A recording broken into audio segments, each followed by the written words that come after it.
안녕하세요, 구독자 여러분. 구독과 좋아요는 채널 운영에 큰 힘이 됩니다. 안녕하세요. 과천에서 살고 있는 35살 여성입니다. 과천에 있는 공학연구소에서 연구원으로 근무하다가 결혼하고 아이 낳으면서 휴직을 했었는데요. 복직을 앞두고 있는 시점에 여러분께 제 이야기 좀 해볼까 하고 이렇게 사연을 쓰게 되었습니다.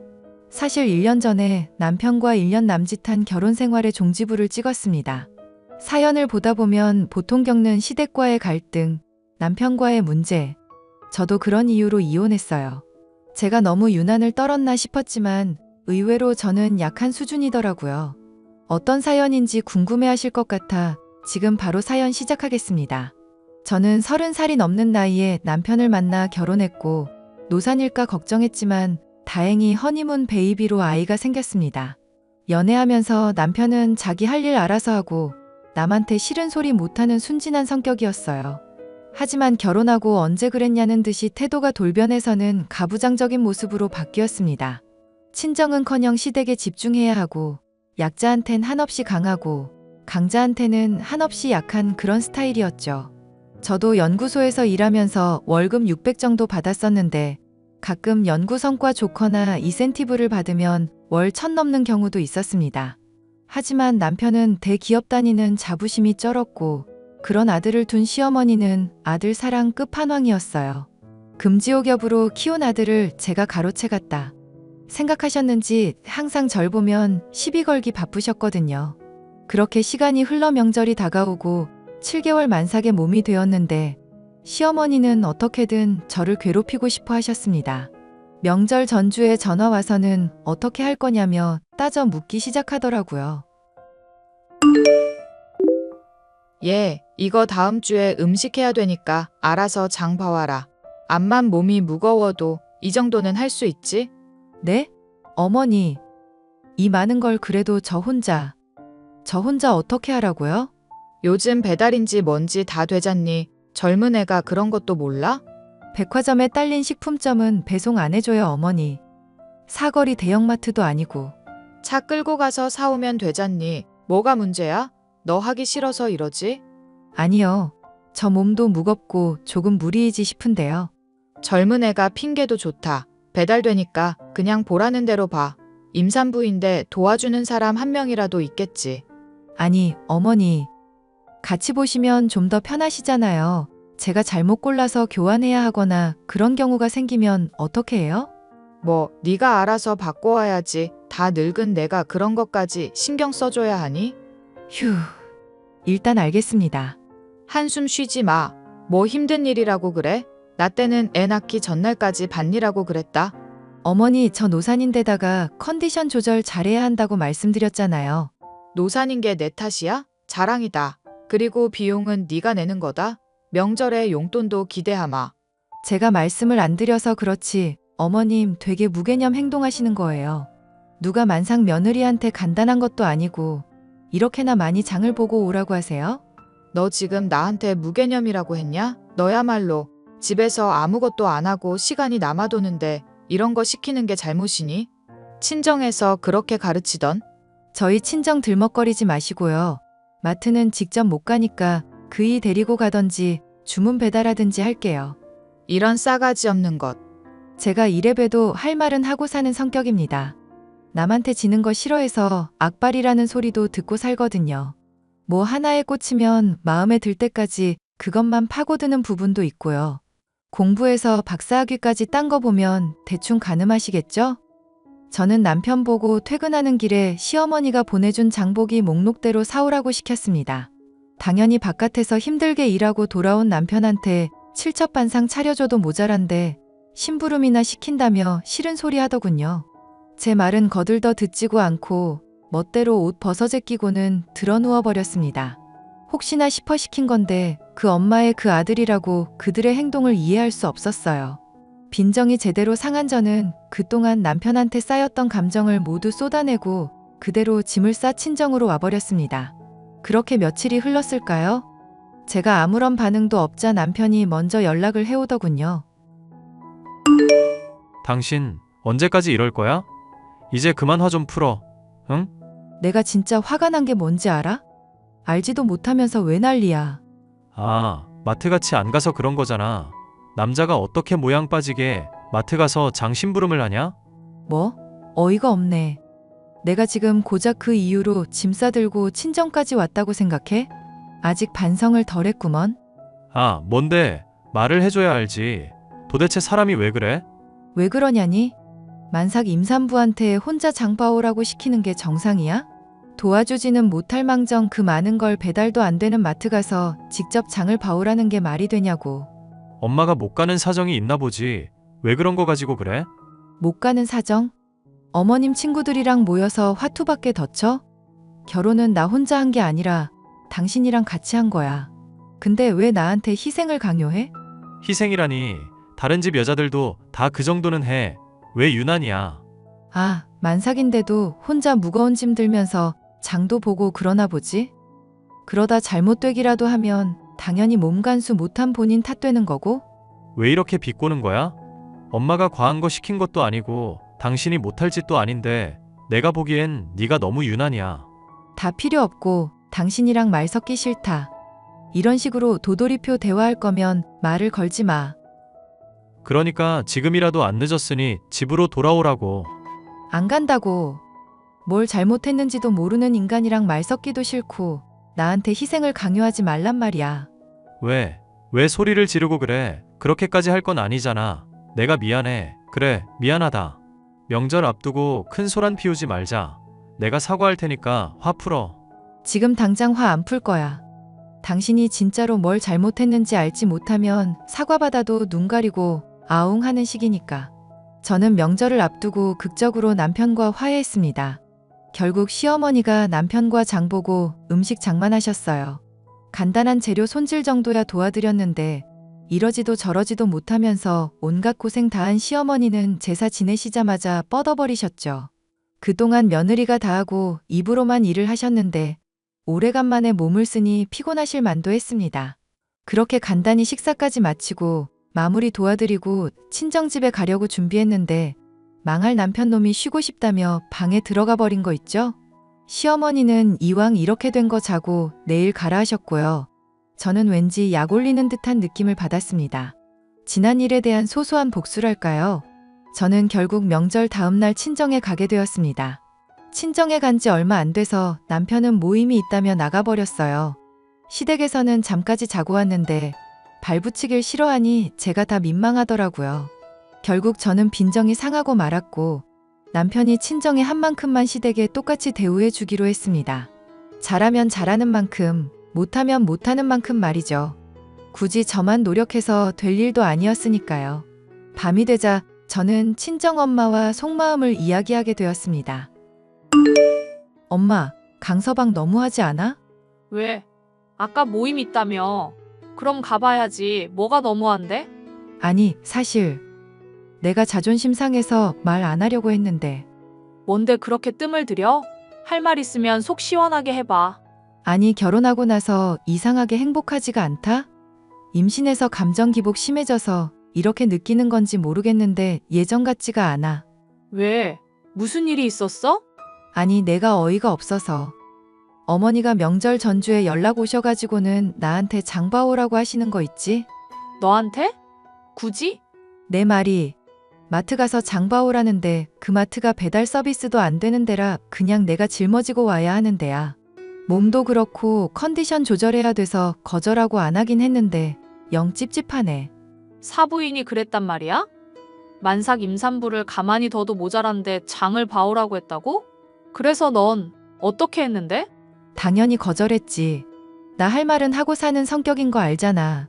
그랬더니 어머니가 삐지셔가지고는 어휴, 내가 이러려고 결혼했나.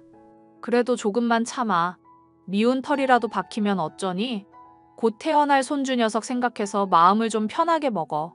아이 태어나도 이런 상태면 결혼한 게 무의미하지. 말도 마라. 너 그럼 이혼이라도 하겠다는 거야? 아이 생각해서라도 꾹 참고 견뎌. 그럼 언제가 됐든 간에 결과가 나올 거야. 알겠어, 엄마. 내가 정말 힘들다 싶으면 이야기할게. 시간이 흘러 저는 임신 8개월 차에 접어들었고 슬슬 아기용품도 사고 출산 준비를 하기로 했습니다. 모처럼 콧바람도 쐴 겸 남편과 시어머니를 모시고 백화점과 아기 용품점에서 이것저것 물건을 사려는데 골라주거나 구경하기는커녕 제가 사려는 물건마다 사사건건 간섭하기 바빴어요. 무조건 유기농으로 사고 브랜드로만 사라고 하고 최고급을 추천해 주더라고요. 아니, 누가 모른답니까? 유명한 브랜드고 고급스럽고 하면 당연히 좋죠. 하지만 육아는 엄마의 몫이다 보니 제 의견이 반영되는 물건을 고를 수밖에 없었습니다. 저는 적당한 브랜드에서 후기가 좋은 제품, 그리고 제품력을 따지며 이것저것 구매하기 시작했어요. 신혼집에 힘겹게 와 산후조리원을 알아보는데 친정엄마가 일을 하던 상황이라 조리를 못해줘서 산후조리원은 필수였어요. 그래서 좋은 조리원에서 푹 쉬라고 돈도 보태주셔서 프리미엄 산후조리원을 예약하려고 했답니다. 집에 가셨던 시어머니가 저녁 해먹기 귀찮다며 갑자기 또 신혼집에 오셨어요. 그러면서 제가 조리원 예약을 위해 펴놓았던 노트북을 보게 되면서 눈빛이 바뀌시더라고요. 그랬더니 대뜸 자신이 산후조리를 해주겠다며 나서기 시작하시더군요. 새아가 곰곰이 생각해봤는데 내 첫 손주기도 하고 산후조리는 내가 해주마. 네? 갑자기요? 뭘 갑자기야. 원래 해주려고 했었어. 어차피 사돈도 직장 다니시잖니? 아, 그래서 산후조리원 들어가는 거예요. 친정엄마가 못 해주신다고 조리원 비용 보태주셨거든요. 얘, 누굴 믿고 아기를 맡기니? 자고로 산후조리는 집에서 해야 하는 거야. 너 조리원에 몇백만 원 갖다 줄 돈 나한테 주면 아주 호화스럽게 해줄게. 아니에요, 어머니. 저도 불편하고 여러모로 조리원에 있는 게 낫죠. 아무래도 전문시설이고 몸 회복하는데도 빠를 테니까요. 말씀은 감사합니다. 얘 좀 봐. 왜 말을 안 들어? 내가 해준다고 할 때 해. 그래, 자기야. 조리원 가봤자 돈만 들고 요즘 다 좋은 것도 아니던데 뭘. 그냥 마음 편히 집에서 쉬는 게 어때? 아이야 엄마가 봐주면 되는 거고 돈도 아끼고 얼마나 좋아? 그래, 수철이 말이 맞아. 내가 요리 솜씨가 좀 좋잖니? 보양식으로 다 차려줄 테니까 걱정하지 말고 나한테 산후조리 맡기렴. 미리 받은 돈도 나한테 주고 내가 알아서 다 해줄게. 아니에요. 죄송해요. 저는 마음 편히 조리원 가겠습니다. 도대체 무슨 돈으로 간다는 거야? 그리고 당신 이왕이면 자연분만 해. 제왕절개하면 수술비 들어가니까. 알겠어? 그게 무슨 소리야? 그게 마음대로 돼? 상황이 어떻게 될지도 모르는데 너는 아내나 자식 새끼보다 돈이 더 중요하니? 내 목숨은 안중에도 없다. 이거야? 이게 어디서 큰 소리야. 시어머니가 앞에 있는데 어디서 남편한테 징징거려. 당신 그만 좀 해. 임신이 유세도 아니고. 지금 말 다 했어? 솔직하게 말할게. 산후조리 어머님이 해주신다고 쳐. 아이랑 같이 시댁에 들어가서 한 달 넘게 있어야 하는데 발 뻗고 자지도 못할 곳을 어떻게 가? 내가 유난인 게 아니라 지나가는 임산부 붙잡고 물어봐. 시댁에서 산후조리하는 거 어떻게 생각하냐고. 거참, 꼭 그렇게까지 극단적으로 이야기해야 해? 몸조리 한답시고 시댁 가면 삼시세끼 어머님 밥 차려드려야겠지. 아무것도 안 하고 수유만 해도 내일은 다 한 거야. 어머니가 가만히 계시겠어? 그리고 지금까지 잘해준 게 뭐가 있다고 산후조리원을 가네 마네 자연분만을 하네 마네야? 이게 어디서 큰 소리야. 너 제정신이냐? 어머니도 그래요. 제가 괜찮다고 하면 그냥 그러려니 하시지 왜 굳이 사서 고생을 하시겠다는 거예요? 제발 두 사람 스트레스 좀 주지 마세요. 단 한순간이라도 가족이라고 생각하면 저한테 이러면 안 되는 거라고요. 저는 속상한 마음에 무작정 밖으로 나왔어요. 홧김에 지갑만 챙겨서 나왔지만 정말 갈 곳이 없더라고요. 결국 친정집에 가기로 했습니다. 친정 부모님을 보자마자 어찌나 눈물이 나는지 엄마 품에 안겨 한참을 울었어요. 그렇게 남편과 제 사이에는 또다시 냉전 기류가 흘렀고 스트레스가 심했던 저는 컨디션이 급격하게 안 좋아지기 시작했어요. 하혈까지 하자 급하게 육아휴직 처리를 하고 병원에 입원도 하면서 몸조리를 하게 됐습니다. 그러다 병원에 입원해 컨디션 체크를 하는데 갑작스레 제왕절개로 출산을 하게 되었어요. 남편과 시어머니는 자연분만을 하지 못해서 아이가 지능이 낮으면 어떡하냐며 지쳐있는 제 옆에서 모진 소리를 내뱉었고요. 저는 힘들어서 죽을 것 같은 그 순간에 이혼에 대한 결심을 하게 되었습니다. 몸이 너무 아파 말할 기운이 없어서 퇴원하면 이혼 통보를 하기로 결심하고 병원에서는 남편 대신 친정엄마가 있어주셨어요. 남편은 회사 일이 바쁘다는 이유로 수술 당일에만 있다가 회사에 가봐야 한다며 나 몰라라 하더니 친정엄마에게 절 떠넘기듯이 맡기고는 회사로 가버렸습니다. 일주일을 꼬박 눕고 수유하면서 지내다가 조리원에서 3주 몸조리했어요. 퇴소하는 날에는 시댁도 아닌 친정으로 가버렸습니다. 더 웃긴 건 뭔지 아세요? 바쁘다는 이유로 조리원 퇴소하는 날에도 남편과 시어머니는 오지도 않았다는 거예요. 당연히 전화 한 통, 문자 한 통 없었고요. 결국 친정엄마와 함께 아이를 데리고 친정집에 갔답니다. 그러더니 한 3일쯤 있다가 남편한테 연락이 왔습니다. 이봐, 당신 제정신이야? 조리원 퇴소했으면 집으로 와야지. 왜 친정을 가? 애 낳고 요양한다고 친정을 가냐고. 내가 말했지? 가기 싫다고. 아니, 그렇다고 첫 손주인데 얼굴도 안 보여줘? 장난해? 나 수술하고 입원해서 조리원에 있을 때 아는 척했어? 어머니는 그렇다 쳐도 당신은 그랬으면 안 되지. 내가 남도 아니고 당신 와이프인데 와이프가 아이 낳고 조리원에 있는데 어쩜 얼굴 한번 안 비출 수 있니? 하는 일이 바빠서 장모님한테 맡겼잖아. 방치한 거지 맡긴 거냐? 나 아이 전 물려야 하니까 다음에 연락해. 당신이랑 이야기할 힘도 없어. 아니, 당신 머리가 어떻게 된 거 아니야? 아무리 서운했기로써니 아이를 데리고 쪼르르 친정에 가. 바쁘니까 나중에 이야기해. 짜증나게 하지 말고. 출산한 지 3일 만에 이혼당해볼래? 이혼? 당신 그 말 진심이야? 그래, 이왕 말한 김에 끝판을 보자. 당신이랑 나 이혼하자. 당신도 내 남편 구실 못해주고 나도 더 이상 당신 비위 맞춰주면서 평생 살 자신 없거든? 말 한번 잘했네.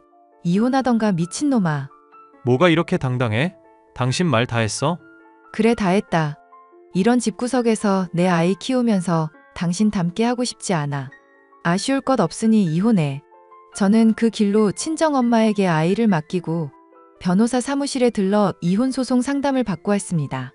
유책 사유에 대한 증거가 있으면 이혼소송에서 유리하다길래 잠시 고민에 빠졌어요. 당연히 지금까지 남편의 행동이라면 충분한 이혼 사유지만 명백한 증거가 없었기 때문입니다. 이런저런 생각을 하며 잠시 커피 한 잔을 하는데 연구소 선배한테 연락 와서는 기니 할 말이 있다며 만나자고 하더라고요. 연락을 받고 근처 카페에서 만났더니 사진 몇 개를 보여주는데 기겁하고 말았습니다. 하늘이 절 도운 것일까요? 선배가 보여준 사진에는 정말 충격적인 장면이 담겨 있었습니다. 남편이 연구소 타부서에서 근무하는 여직원이랑 바람을 피우고 있었고 제가 아이 낳고 병원에 있을 시기에도 둘이 여행을 가기도 했더라고요. 사진은 그 상간녀가 비밀 계정으로 만들어 놓은 SNS에 게시해 놓은 것들이었고요.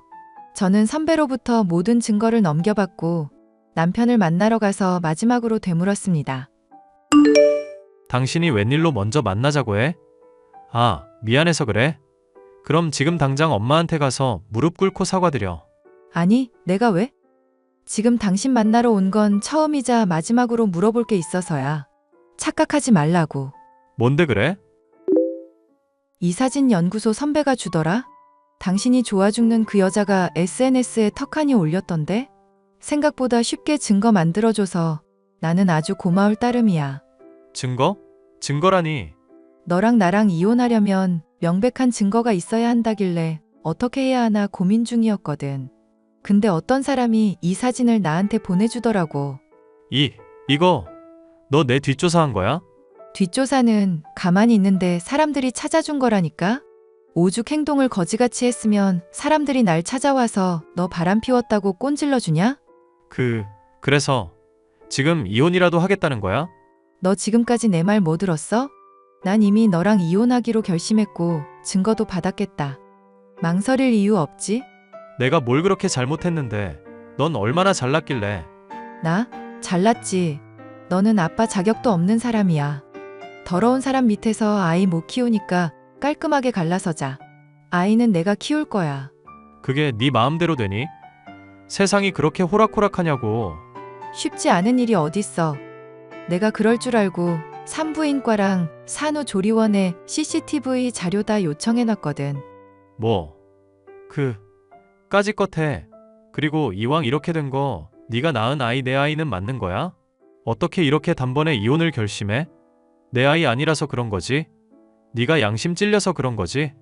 미친 새끼. 말을 해도 너 하나도 볼품없는 거 알아? 풍선처럼 꺼진 가슴하며 푸석푸석한 피부까지. 그 여자는 돈도 많고 너보다 더 여유 있어.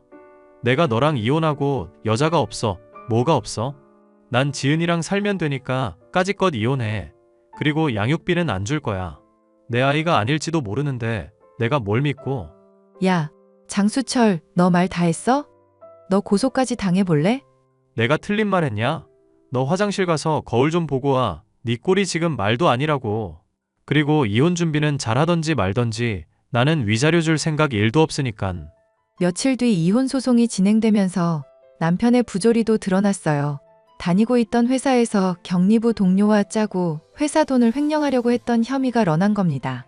상간녀와 놀아나면서 저와 이혼 후 집을 마련해서 같이 살 생각에 대출까지 풀로 받아 놓은 상태고 돈도 넘겼더라고요. 상간녀는 잘못한 거 없다면서 당당하게 행동하라고 남편에게 소리까지 쳤습니다. 멍청한 남편은 상간녀의 말을 믿고 저한테 끝까지 막말을 해댔고요. 저는 이혼 소송에서 승소하고 위자료 5천만 원 받았습니다. 그리고 매달 양육비 90만 원 받기로 했어요. 상간녀 소송에서도 승소해서 2천만 원 받아냈습니다. 이혼 소송을 진행하는 과정에서 남편은 회사에서 안 좋은 이미지로 전락해버리고 말았고 결국 권고사직을 당했어요. 마찬가지로 상간녀도 연구소에서 징계받고 권고사직 당했습니다. 근데 쥐도 새도 모르게 남편 돈 들고 튀었더라고요. 시댁까지 담보 잡혀있는 상황이라 제때제때 이자 내지 못하면 집이 경매에 넘어가 길거리에 나앉아야 하는 상황이 돼버리고 말았습니다. 저는 신혼집에 가서 제 짐과 아기용품을 챙겨 친정집으로 돌아왔어요. 그러고는 남편의 짐을 모두 챙겨 시댁으로 보내버린 뒤 부동산에 신혼집을 내놓았습니다. 한동안 잠잠하나 싶더니 조용하던 친정집이 시끄러워지기 시작했어요. 바로 시어머니와 남편이 쳐들어왔기 때문이었죠. 세아가 염치 없지만 우리 좀 도와다오. 너 아니면 도움받을 사람도 없어. 이미 끝난 사이인데 뭐가 더 필요해요? 당장 나가주세요. 사실 우리도 당한 거였어. 그년이 우리 돈 들고 도망갔다고. 그게 저랑 무슨 상관인데요? 이미 이혼했는데 왜 이제 와서 이러시냐고요. 경찰 부르기 전에 당장 나가세요. 그래서 말인데 우리 한 번만 도와주라. 1억이면 대강 빚 갚고 원룸은 살 수 있겠더라고. 그러니까 여보 제발 한 번만. 됐거든요. 어려울 때 사람 버리는 거 아니라는데 당신들은 이미 기회를 저버린 사람들이야. 난 당신들 도와줄 생각 없어. 10원짜리 하나라도 말이지. 그럼 어떡한다니. 당장 길거리에 나앉게 생겼는데.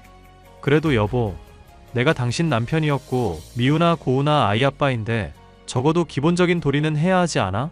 그러니까 제발 나 좀 도와줘. 염치 없는 소리 하지 말고 아이 돌봐야 하니까 그만 꺼져. 네가 우리한테 이럴 순 없다. 사람 됨됨이가 이러면 쓰니. 말은 바로 하세요. 아줌마. 이혼했으니까 아줌마라 해도 되죠? 그리고 말 나온 김에 몇 마디 더 덧붙이자면 결혼하면서 제가 오히려 보태면 보탰지 어머니나 그이 돈 들어간 거 하나도 없어요. 제가 손해배상까지 청구하기 전에 당장 썩 꺼지시죠? 이런 못된 걸 봤나. 감히 하늘 같은 남편이 무릎까지 꿇으면서 사정사정하는데 봐주지는 못할 망정. 아, 시끄럽거든요. 데리고 살아줬던 거 고마워해요.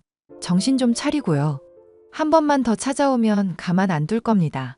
여보 그런데 그 순간 제 고개가 오른쪽으로 획 돌아가는 게 아니겠어요? 바로 시어머니가 분을 참지 못하고 있는 힘껏 제 뺨을 갈겨버린 겁니다. 저는 옆에서 눈을 크게 뜨고 있던 남편의 뺨을 똑같이 냅다 갈겨버렸어요. 친정 아버지도 화가 나셔서는 잔뜩 으름장을 놓으셨습니다. 이보세요. 사돈. 지금 좋게 좋게 이야기하니까 내 딸이 하는 말이 우스워 보여요? 사돈, 그런 게 아니라요. 내 딸한테 함부로 했던 거 내가 다 걸고 넘어져 볼까요? 지금 뺨도 때렸겠다. 폭행제고 뭐고 다 깡그리 잡아서 콩밥 좀 먹여줘. 콩밥이라니. 내 귀한 딸한테 손찌검하고 다짜고짜 남의 집에 쳐들어와서는 무슨 행패냐 이겁니다. 경찰을 불러야 나가시겠어요? 장인어른, 이제 와서 이런 말 죄송하지만 저 다혜 아직도 사랑합니다. 그러니 좀 도와주세요. 자네도 거지 같은 소리 할 거면 당장 나가게. 난 우리 귀한 딸 차라리 이혼시키고 말지. 자네같이 못 배워먹은 사람이랑은 한 지붕 아래 둘 수 없네. 한 번만 더 찾아오면 가만두지 않을 거야. 장인어른, 장인어른. 그만 찌질하게 굴고 꺼져 이 새끼야. 네 자식 보기에도 부끄러운 줄 알아야지. 앞으로 살면서 보는 일 없었으면 좋겠다. 여보, 내가 정말 미안해. 내가 죽을 죄를 지었어. 그러니까 제발 나 좀 봐주면 안 돼? 내가 이렇게 무릎 꿇고 빌게. 싫다고 했지? 아버지, 경찰에 전화 좀 해줘요. 이 사람들 그냥은 안 갈 것 같아. 남편과 시어머니는 경찰이 오고 강제 연행되고 나서야 잠잠해졌습니다. 그들이 떠나고 나서 다음날 날이 밝자마자 접근 금지, 통신 제한을 걸어버렸습니다. 그 뒤로 저는 육아에 힘쓰며 시간 가는 줄도 모르고 지내게 되었죠. 우연히 친정 아빠를 통해서 들은 이야기인데요. 남편은 현재 일용직, 아르바이트를 전전하고 있다고 해요. 시어머니는 식당에서 설거지 일을 시작하셨고 둘이 버는 돈으로 생활비를 부담하고 있다고 합니다. 매달 저에게 양육비를 줘야 하기에 한 달에 한 번 정도는 통화하지만 시간이 지날수록 목소리에도 힘이 없어지더군요. 뭐 제 알 바 아니니까 저는 아이와 함께 행복하게 살기만 하면 될 것 같습니다. 지금까지 저는 아이 자라는 모습을 보면서 지내고 있고 곧 돌 지나면 어린이집 보내고 복직할 예정이에요. 그리고 신혼집은 제 명의였는데 지금까지 안 팔리다가 우연히 동네가 재개발되면서 보상금으로 12억을 받았답니다. 아이와 친정 부모님과 함께 잘 먹고 잘 살 예정이고요. 아이가 나중에 커서 우리는 왜 남들과 다르냐고 물어본다면 저는 있는 사실 그대로 이야기해 줄 거예요. 그래도 아빠라는 사실은 변함없으니까요. 아이가 어떻게 받아들일지 모르겠지만 미안하기도 하고 속 시원하기도 합니다. 제 사연은 여기까지예요.